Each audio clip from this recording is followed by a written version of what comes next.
James, so confirmation from the Jordanian government that the peacekeepers have indeed been released. Have you had any more details about their release there at the UN?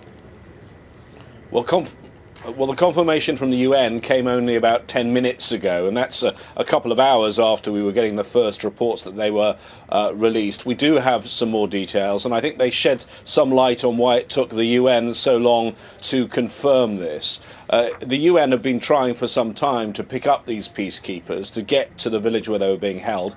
They were unable, their convoy, to get there because of heavy shelling. They couldn't make it on the road to Jamla village. So instead it seems that those that were holding the 21 peacekeepers themselves took them out of the village and took them to Jordan, where it appears they've been handed over to the Jordanian army, and they've been with the Jordanian army, and it appears they've now been taken to the Jordanian capital Amman, but not yet handed over to the UN. And that, I think, explains why it's taken the UN a fair bit of time to confirm what's been going on. They really haven't at this stage been involved very much. And it was a change from the original plan for their release, wasn't it? Initially, I believe the UN was supposed to go and get them, but couldn't reach them due to shelling.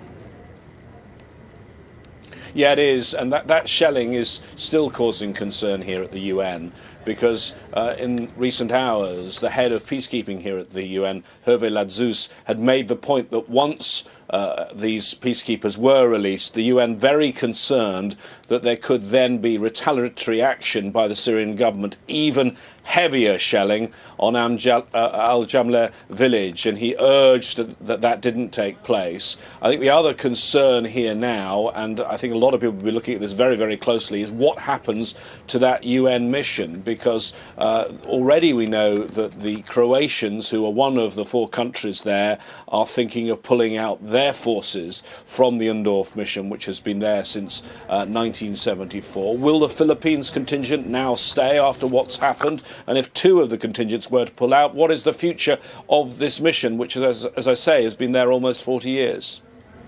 James, thanks very much once again. James Bays, live for us at the UN.